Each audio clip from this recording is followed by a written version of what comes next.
보면 좋겠죠? 그래도 1년은 봐야지. 그래야 합격을 하지. 이제 나머지 것들 한 번 더 확인해 보시고요. 이제 마무리 좀 해봅시다. 그렇죠?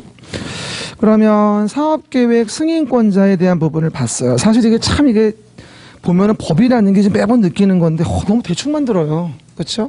한두 가지가 아니야. 에러가.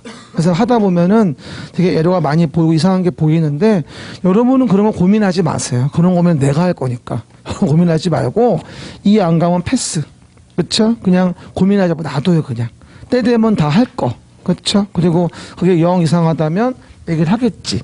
그래서 굳이 신경 쓸 필요 없어요.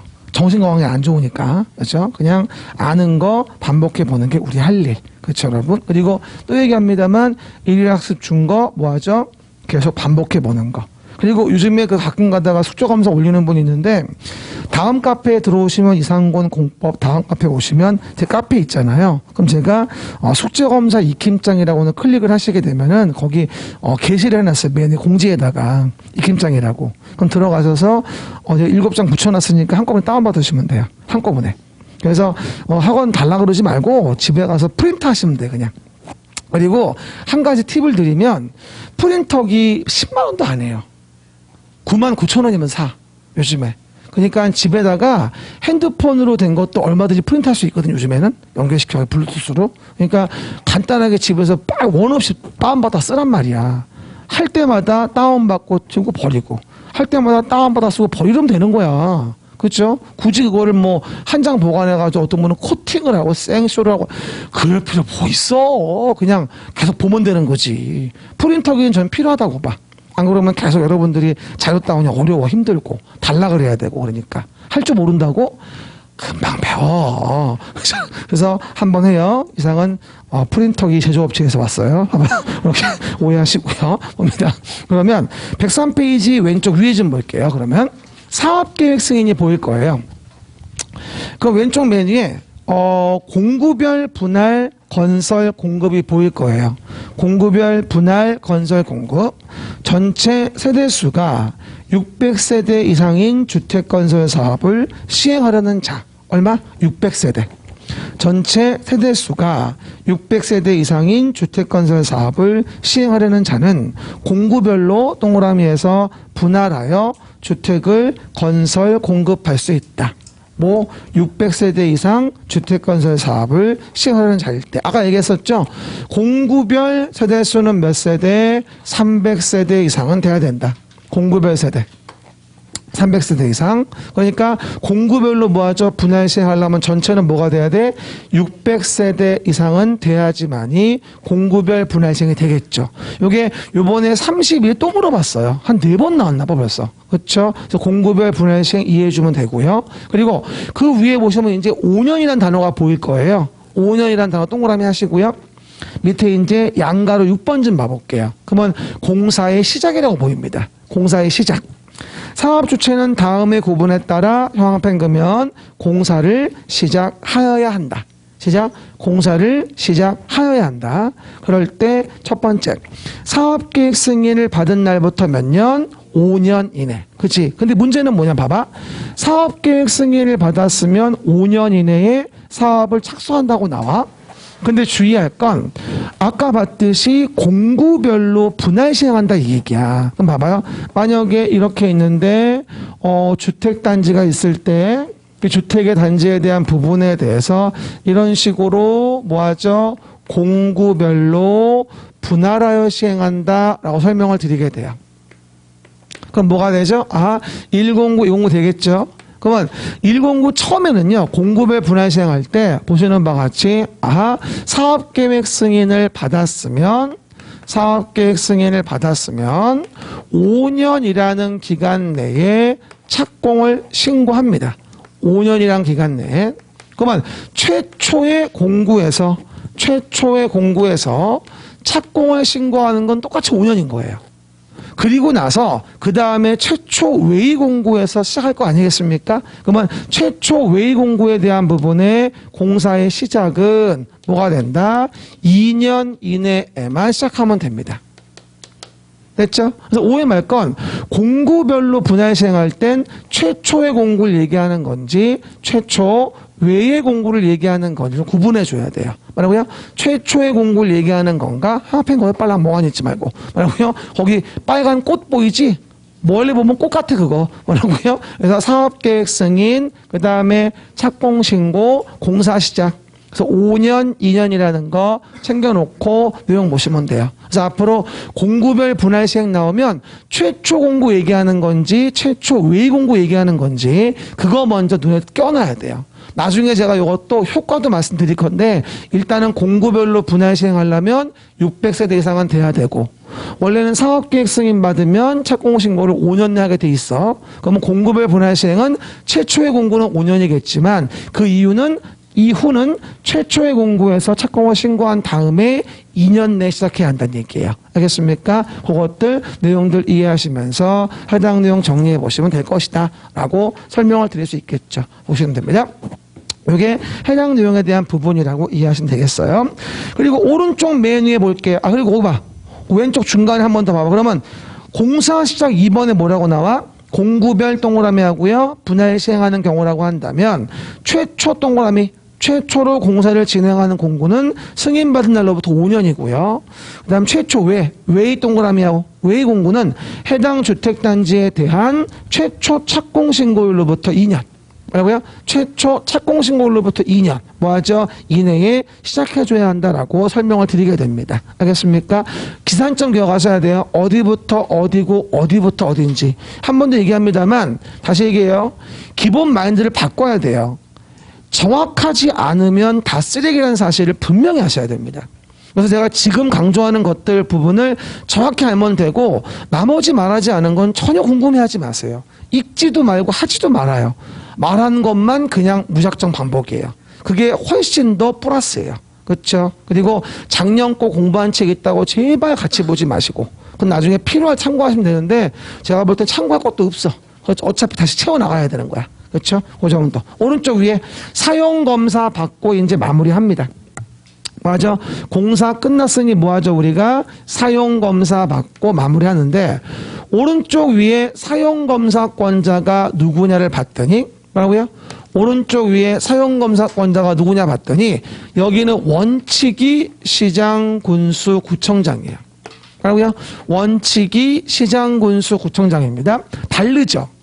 90 아까 이 102페이지 왼쪽 위에를 보면 102페이지 오른쪽 위에를 보면 거긴 뭐였어요? 사업계획 승인에 대한 부분에 대해서 우리가 본다 한다면 거기는 대지 면적이 10만 이상이냐 미만이냐를 따져가면서 봤단 말이야. 근데 사용검사는 원칙이 시군구예요. 다르죠. 그렇죠? 그거 좀 한 번 더 기억하시고요. 그리고 예외적으로 뭐다? 국토교통부 장관이 시작. 국토교통부 장관이 뭐 했으면 사업계획 승인했다면 사용검사도 국장이 하는 거예요. 됐습니까? 국토교통부 장관은 언제 사업계획 승인했죠? 왼쪽 페이지에 국가토주공의 사업주체일 때 책을 펼쳐놓으면 참 좋을 것 같은데 그걸 접어놓고선 그냥 왔다 갔다 힘들게 하네. 뭐라고요? 그 얘기들 다 보이는데 여러분 이게 책이요. 지금처럼 왼쪽에서 쫙 연결된 내용은 펴놔야 돼요. 그러자고 이걸 내가 펼쳐놓은 거란 말이야. 알겠죠? 그래서 이렇게 스토리 나와 있는 것들은 펼쳐놔서 보는 센스 좀 발휘하세요. 됐고요.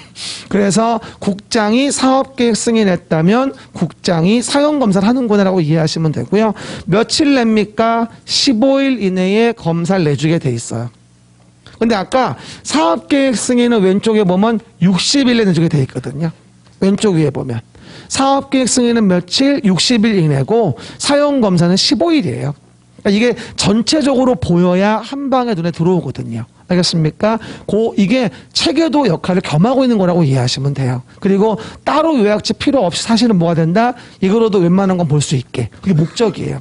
물론 잘 눈에 안 들어오는 분이 있다 그래서 요약집이 나오긴 나와요. 참고용 도서로. 알겠습니까? 또 모르는 분도 보긴 봐야 되는 거니까. 그렇죠? 그렇게 이해해 보시면 됩니다. 근데 저는 개인적으로 봤을 때 그냥 혼자 책 보려고 그러지 말고 수업을 무한 반복하는 게 가장 옳은 방법이라고 보여집니다. 계속 듣는 게 수야 사실은. 그러면 시간도 빨리 가고 훨씬 좋아. 자습해야지만 뭐가 되는 것 같지만 그건 잘못된 생각이야. 끝나고 보면 수업 많이 듣는 게 가장 옳은 방법이거든, 사실은. 혼자 보지 않으면 남지 않는 것 같아서요. 대신 여러 번 봐봐. 훨씬 더 많이 남아. 결론만 얘기하면. 그렇죠? 제 말 들어. 우리 어렸을 때 공부하던 그런 습성 버리세요. 그렇죠? 나만 힘든 공부 방법. 그리고 연습장에 이빨 있으면서 펜으로 쓰는 연습. 이것도 정말 아닌 것 같아. 그냥 열심히 들으세요. 그렇죠? 가장 좋은 방법이야. 넘어가 봅시다. 다음 페이지 봅니다. 그러면 사용검사 후 매도 청구 등이 보이는데 나중에 할 얘기. 사업시행 조치에 대한 것도 나중에 할 얘기입니다. 지금 할 얘기는 아니에요. 그리고 자꾸 얘기합니다만 한 페이지 한 페이지가 기본서로 본다면 거의 몇십 페이지예요. 한 페이지 한 페이지가. 그렇죠? 넘어가시면 이제 107페이지 공급으로 갑시다.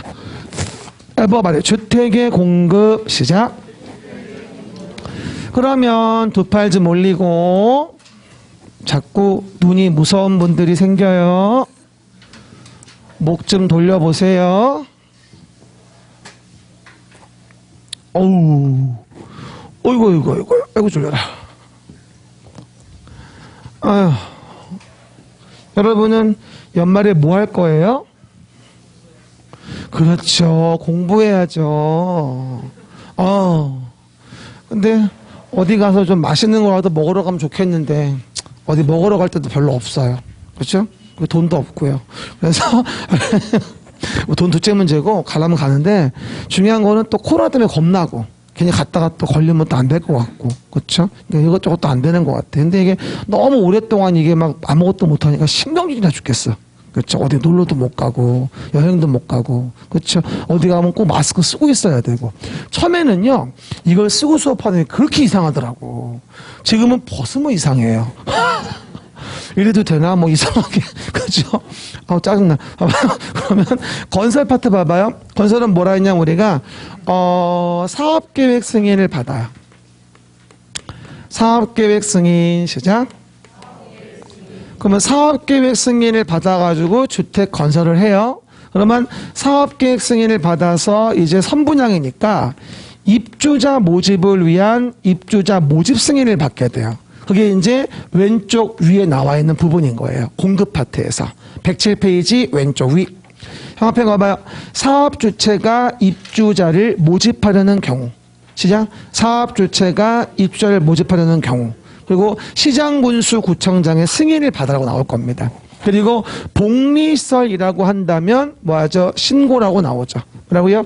복리설이라고 나오면 뭐다? 신고라고 이해하시면 되겠죠? 그래서 오해하지 말 건 입주자 모집에 대한 승인을 받는다. 복리설이면 신고다. 근데 요거 나올 때 많이 나오는 질문이 뭐냐면 빨간 색깔 공공주택 사업자는 승인 신고가 필요 없다는 거예요. 공공주택 사업자는 뭐다? 승인과 신고가 필요 없다는 거죠. 그럼 우리가 공공일 때 등록하지 않는 거, 공공일 때 승인 신고 없는 거, 국가, 지자체, 토주공, 지공 있죠. 얘네 얘기하는 거예요. 알겠습니까? 그래서 모든 거를 다 배제하진 않지만 아까 앞에서 등록사업자 등록할 때 이 국가, 지자체, 토주공, 지공의 공공사업자는 등록 안 했고 지금 입주자 모집 승인도 안 받아요. 됐죠? 하지만 중간에 뭐다? 주택상환사채 발행 승인은 받았고요. 사업계획 승인도 받았어요. 달라요. 건건이 좀. 그래서 그거가 약간 골치가 아픈데 어쨌건 요 부분은 3번이나 나왔던 거예요.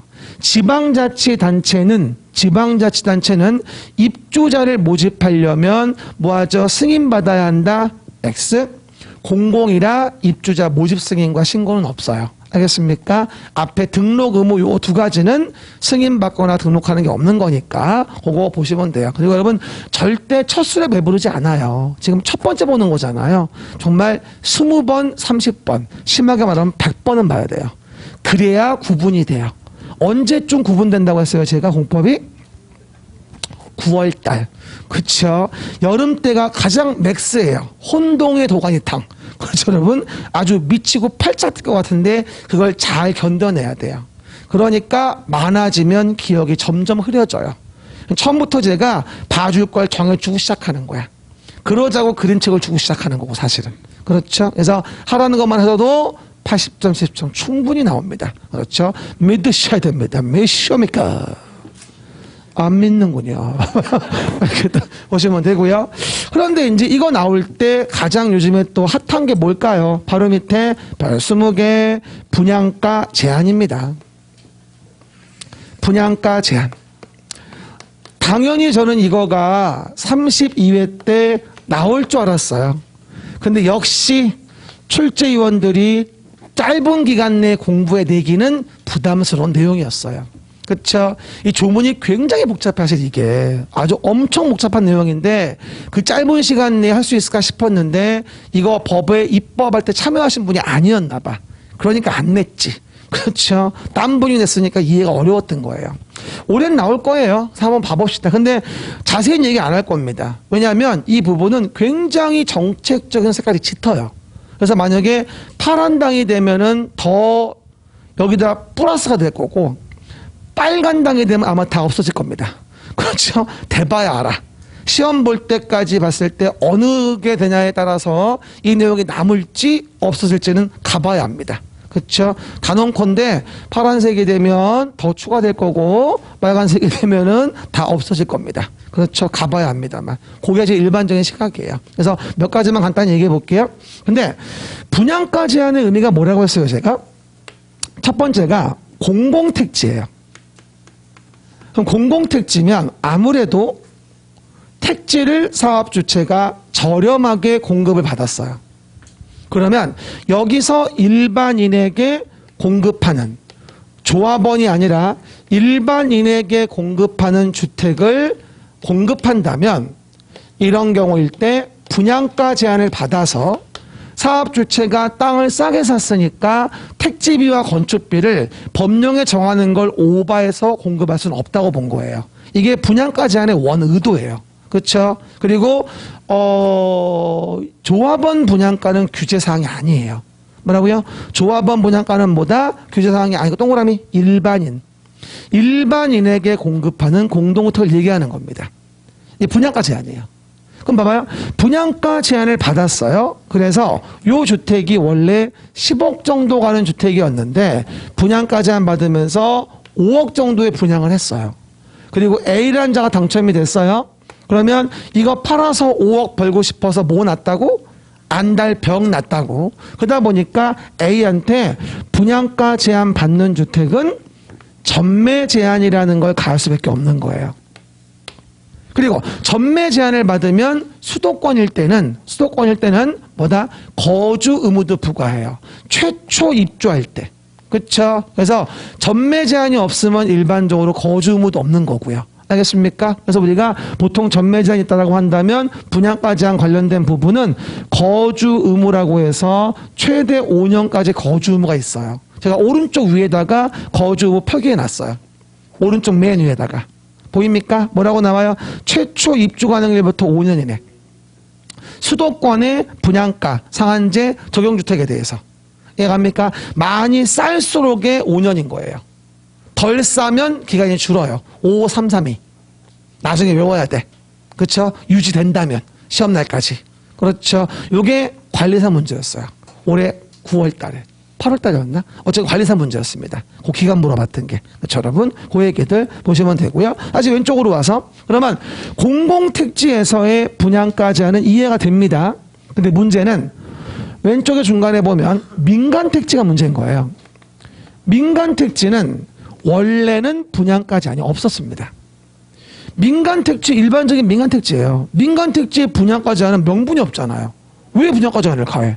개인 사유지인데. 그렇죠. 공공택지도 아니고 저렴한 공급도 아니잖아. 그렇죠. 그래서 명분을 찾다가 발견한 게 뭔지 알아? 3번 분양가 상한제 적용지역. 형편 분양가 상한제 적용지역 이라는 것을 정해서 분양가를 제할 수 있게 해줬어요. 그러면 왜 분양가 상한제 적용지역 정했느냐? 형편 여기가 투기과열지구거든. 그놈의 투기과열지구. 옌병. 다음 주에 저 못 나오면 잡혀간 줄 아시면 돼요. 투기과열지구. 그럼 투기과열지구에서 물가 상승률 2배 초과, 청약 경쟁률 5대1, 10대1 초과, 뭐하죠? 주택매매 거래량 20% 증가. 이런 식으로 폭발적인 뭔가 이슈가 있었던 거예요. 투기과열지구에서. 그러면 아무리 모여도 민간택지라고 하더라도 분양가 상한제 적용지역이라는 걸 정하면 여기선 공공택지처럼 분양가 제한을 받는 거예요. 그렇죠? 제가 제 인스타에다가 분양가 상한제 적용지역 현황 더 올려놨어요. 그렇죠? 자료 참 많아 거기. 안 봐서 그렇지. 그렇죠? 굉장히 많은데 안 봐. 그렇죠? 그리고 제가 1월 달부터는 또 하루 한 문제를 매일매일 올려요. 하루 한 문제를. 그리고 요번에 합격하신 분들도 한다는 말이 뭔 줄 알아요? 하루 한 문제도 정말 좋았단 말을 많이 하거든요. 그래서 시간 될 때 짬짬이 보시면 좋아요. 알겠습니까? 인스타 좀 들어가 봐요. 팔로우도 하시고. 그리고 제가 유튜브에다가 우리 일일학습 15분씩 7강 올려놨어요. 일일학 사설 강의한 거. 유튜브. 이상곤 곤이공법TV. 좀 활용 좀 해요, 활용 좀. 그리고 그 일일학습 볼 때 혼자서 보려면 오래 걸리니까 유튜브 들어가서 이상곤 곤이공법TV 들어가시면 동영상 클릭하시면 7개 동영상 올라가 있을 거예요. 15분짜리. 알겠습니까? 그러면 7개 다 봐봤자 1시간 반이면 돼요. 그럼 전체를 다 볼 수 있어. 그렇게 매일 주마다 한 번씩 해야 돼. 내가 급하게 미리 올려준 거야. 그래야 연말에 안 놀지. 그거라도 보지. 알겠죠? 그러니까 확인 좀 해요. 문물을 좀 이용합시다. 나 할 줄 몰라 안 하면 안 되고 문물을 좀 이용합시다. 그렇죠. 우리 뭐 지금 뭐 1,900원대도 아니고 지금 알았죠? 그래서 좀 해주시고. 그럼 봅시다. 그럼 봐봐요. 분양가 상한제 적용지역이라는 걸 민간택지에 정해요. 봐봐요. 한 번 더 얘기해요. 공공택지에는 그냥 분양가 제한이 있어요. 하지만 민간택지는 분양가 상한제 적용지역이라는 것 등을 정했을 때 가능한 거예요. 그리고 사실은 분양가 상한제 적용지역을 정한 이유가 뭔지 알아요? 재건축 민간택지 있죠. 여기에 일반 분양가를 못 높이게 하려는 게 정부의 목적이었어요. 기억나요? 일반 분양, 뭐 재건축. 어떤 분이 그래요? 아니 조합원 분양가는 뭐 모두 통제 못한다면서요. 못하지. 하지만 재건축의 민간택지가 분양가 상한제 적용지역이라고 하지. 그러면 일반 분양을 높게 못하거든요. 그럼 어떻게 될까? 조합원 분담금이 늘겠죠. 그럼 재건축에 타격을 줄 거 아니겠어요. 그래서 도입한 게 이거예요, 사실은. 그렇죠? 근데 이 정부 관계자들이 재밌는 게 뭐냐면 왼손이 하는 일을 오른손이 모르게 하나 봐요. 그렇죠? 국토교통부에서는 세금 더 받으려고 공시지가 올리고 있고, 그렇죠? 같은 부에서 하면서도 분양가 제한에 기초가 되어지는 게 공시지가, 이건 까먹었나 봐요. 이 분양가 제한 택지비가 공시지가예요. 그렇죠? 그러니까 택지비를 올라가니까 분양가 제한을 가해봤자 아무 의미가 없는 거야. 그래서 이번에 반포대교 옆에 레미안 원베일리 아시죠? 예? 레미안 원베일리가 3월인가 5월에 분양가가 나왔어요. 평당 5,300이에요. 최고가가 나왔어요. 분양가 상한제 적용지역인데 첫 사례로 나온 분양가인데 분양가 제한이 안 되고 있죠. 왜? 공시가 올라가니까. 그런 밥통이 없어요. 뭐라고요? 상바보야, 상바보. 그렇죠? 하나하고 둘은 몰라. 그렇죠? 그러다 보니까 모든 게 다 연동되기 때문에 절대로 이게 그렇게 통제가 안 돼요, 사실은요. 그래서 참 어려운 일이에요, 부동산 진짜로. 어쨌건 밑에 보시면, 그리고 분양가 제한을 안 받는 제외 사항이 있습니다. 대표적인 거 뭐다? 첫 번째, 도시형 생활주택. 도시형 생활주택은 분양가 제한을 안 받습니다. 바로 밑에 보이죠? 분양가 제한 제외 사유의 1번. 아까 내가 용어 정의 얘기했던 겁니다. 그렇죠? 원래 1, 2, 3번만 있다가 4, 5, 6 신설되고 난리 났어요. 마지막에 난리가 났어. 조문이 막 쏟아져 나오는 거지. 넣긴 넣었는데 3월 지나고 얘기하자고. 그렇죠? 그때 가서 어떻게 될지 봐야 되거든. 저는 내 생각으로는 어쨌든 간에 이 107페이지는 또 상당 부분 조정이 필요할 것 같아요. 그렇죠? 확정되고 난다 하더라도 나중에 얘기합니다. 오른쪽 메뉴에 거주 뭐 같이 얘기해 줬고요. 그 정도만, 나머지는 됐어. 넘어가시면 다음 페이지 위에 좀 봅시다. 그럼 당연히 봐봐. 분양가 제한을 받으면 제가 전매 제한을 받는다고 했죠. 뭐라고요? 분양가 제한을 받으면 요 A가 싸게 샀으니까 전매 제한을 받는데, 사실은 이 전매 제한이라고 하는 것이 원조가 분양가 제한이 아니었어요. 제가 108페이지 왼쪽 위에다가 좀 그래프를 그려놨거든요. 그건 잘 봐볼게요. 그거 되게 소중한 그래프예요. 제가 많은 연구 끝에 만들어 놓은 건데 봐봐요. 일단 왼쪽 그래프는 별 20개 하시고 이걸 잘 이해해야 돼요. 그래야지 그 108페이지를 다 이해할 수가 있는 거예요. 알겠죠? 봐봐요. 일단 입주자 저축에 대한 증서가 있어요. 아까 얘기했죠. 입주자 저축의 증서나 지위는 주택을 얻을 수 있는 증서지위지 얻은 증서가 아니에요. 그래서 그 얻을 수 있는 지위를 넘기는 거는 공급질서 교란행위에 걸려요. 앞에서 봤듯이. 근데 만약에 입주자 저축 증서를 가지고 청약해서 당첨이 됐어요. 그럼 어떻게 되죠? 이제 입주자로 선정된 지위가 되겠죠. 입주자로 선정이 됐단 말이야. 그럼 선정된 날이 있잖아. 그럼 이때부터는 뭐야? 얻을 수 있는 지위가 아니라 얻은 지위인 거야. 이건 달라 이제. 그러면 얻은 지위니까 뭐야? 지금부턴 전매 제한을 받아. 이게 바로 공급질서 교란금지 섹터가 아니라는 거예요. 여기는 이미 당첨된 거니까. 이해 가시겠죠? 그럼 여기부터는 전매 제한을 받는데 원래 뭐였는지 알아? 입주자 선정된 날이 아니라 원래 계약일이었어. 이게 원래 전매 제한 기산점이. 근데 당첨되고 나서 바로 계약하는 게 아니거든. 그 사이에 며칠 기간이 있단 말이에요. 그럼 그 사이에 전매를 또 하는 거야. 그래서 이걸 바꿨어. 계약일이 아니라 입주자로 선정된 날 바로 right now. 지금부터야 그냥. 이해 가셨죠? 참 우리 머리 좋아. 그렇죠? 공급계약 체결 가능일로부터 제한다 가한다고 하니까 이걸 또 그 사이에 전매를 해. 그럼 나오면 뭐야? 떴다방이 쫙 앉아있는 거야. 우리 선배들 떴다방 쫙 앉아있는 거지. 견본주택 앞에. 그래가지고 지나가면서 2천 줄게 2천 3천 줄게 이러고 댕기면서 거래하고 막 이래. 그렇죠? 그게 떴다방인 거죠. 그러다 보니까 이거에 대해서 규제를 가하자. 봐봐. 그러면 A란 자가 주택을 1억 원에 당첨이 됐어. 근데 나중에 뭐 하러 왔어? 등기하러 왔는데 등기를 누가 하러 왔는지 알아? A가 아니라 Z가 왔고 그 금액은 2억 원이었어. 그럼 등기관이 Z한테 너는 누구냐 이럴 거 아니에요. 그럼 Z가 나 Y한테 샀어. A, B, C, D, E, F, G, H, I, G 또 모르겠네. 어쨌건 그러다 보니 뭐가 된다? 24명이 전매를 한 거야. 1억 원 뜯어먹은 거야 중간에. 이거 안 되겠다. 이래서 노무현 정부 때 최초로 도입한 게 투기과열지구예요. 이게 투기과열지구로서 전매 제한 원조입니다. 원조.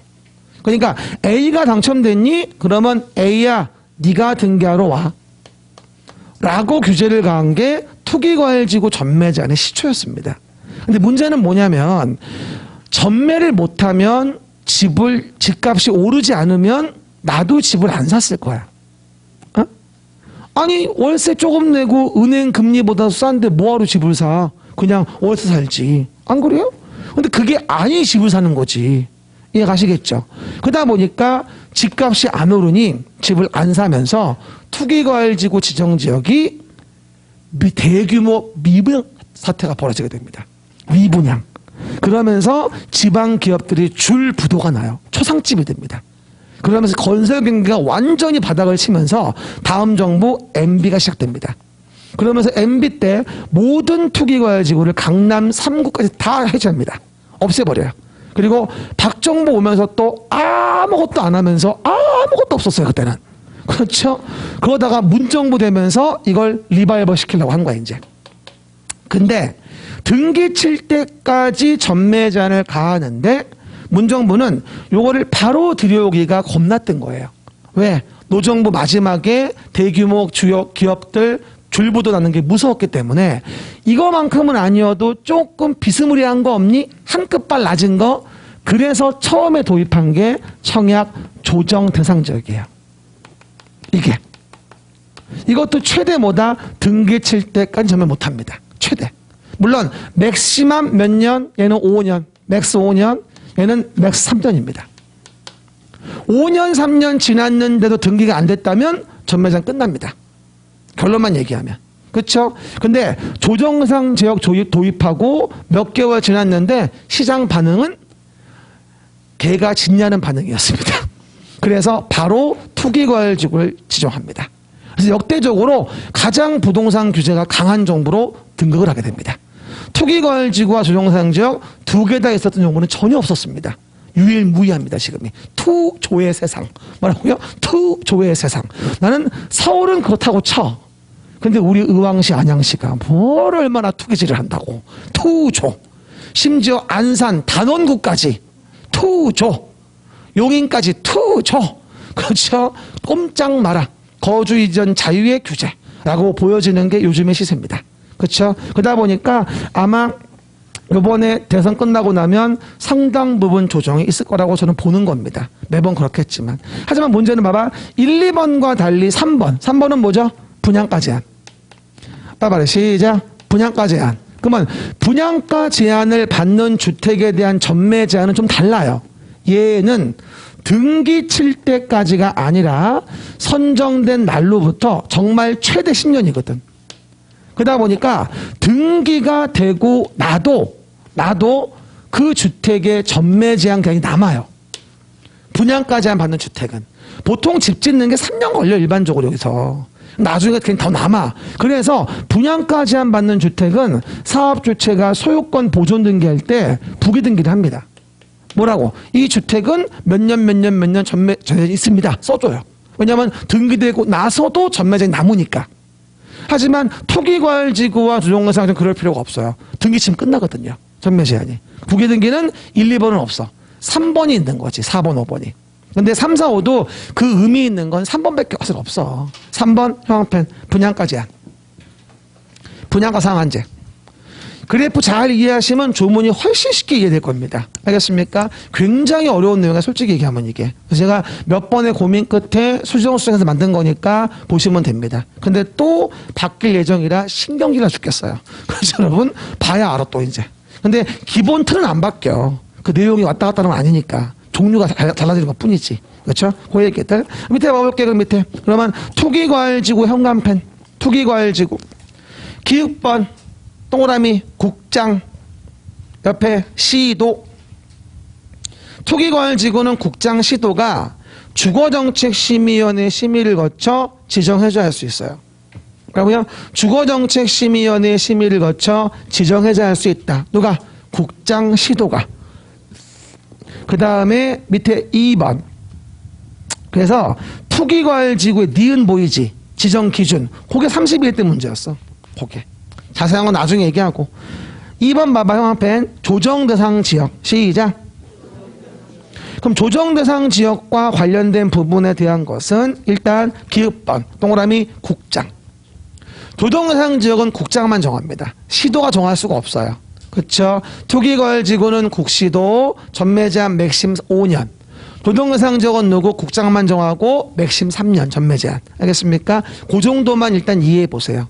나중에 좀 확정된 다음에 좀 더 차차 얘기할 거예요. 우리 그림책의 내용 다 보려면 여름은 지나야 돼요. 8월 말쯤 되면 그때 가서 다 봐요. 그렇죠? 미리미리 고통받을 필요 없어요. 초반에는 기본적인 그 골조를 채우는 게 목적이에요. 그러니까 기본 골조를 튼튼히 하는 거에 최선을 다해야 됩니다. 제가 설명드리는 대로. 그럼 나중에 되면 때 되면 다 해. 허두를 필요 없어요. 됐고요. 그래서 오른쪽 위에 기간등이 있고 뭐가 되자 밑에 허용행위 예외등이 있고 나중에 또 하나하나 스텝 바이 스텝으로 할 겁니다. 정리해 봅시다. everybody 정리. 사업계획 승인을 받아 건설했다면 입주자 모집 승인을 받아가지고 공급을 합니다. 공공은 필요 없고 승인이. 그럴 때 분양가 제한이 굉장히 중요한데 공공택지냐 민간택지 구분하시고요. 그걸 포함해서 전매 제한 받는 건 여러 가지가 있어요. 하지만 투기과열지구, 고정대상 지역하고 분양가 제한 등등의 내용이 있다는 겁니다. 이걸 먼저 챙겨놔야지 다음에 분파된 내용을 알 수가 있어요. 이거 정리 안 해놓으면 나중에 밑에 거 분파할 때 머리가 한 개도 안 굴러가요. 그렇죠? 명확하게 뼈다귀를 잡아놔야 되는 거야. 여러분들 그리고 세법 배울 때 우리 임기영 교수하고 투조에 대한 부분에 세제상 여러 가지 규제를 많이 배우잖아요. 그거는 세법이에요. 공법상으로는 뭐가 되어진다? 어쨌건 전매 제한밖에 없어요. 규제가. 각종 뭐 대출 규제니 세법 이런 건 다 세법인가 결론적으로. 알겠습니까? 그래서 혼동하지 마시고 규제 지역에 대한 부분에 대한 것들 이해하시면 될 것 같아요. 그리고 뭐 양도세 문제에 대해서 지금 정보가 말이 많잖아요. 그렇죠? 지금 정부는 뭐 택도 없는 소리 말라고 그러는 거고 대선 후보는 1년이라도 양도세 중과를 투조를 빼주겠다고 얘기를 하는 부분이고 그렇죠? 좀 급한 거죠. 막바지라. 그렇죠. 근데 분명히 양도세 중과 투조 너무 과한 면이 없지 않아 있어요. 솔직히 너무 과해요. 그렇죠. 그 정도로 하는 거는 7, 80%가 말이 돼요. 7, 80%가. 그럼 나보고 10억 남았으면 8억 내라 이 얘기예요 지금? 낼 수 없어요. 그렇죠. 안 팔고 말지. 증여하고 말고. 그렇죠. 네, 다음 주에 못 나와요. 확인하시고요. 다음 페이지 봅시다. 난 누가 되건 양도세 부분은 정리해야 돼. 그렇죠? 양도세 부분은 아닌 것 같아 아무리 봐도.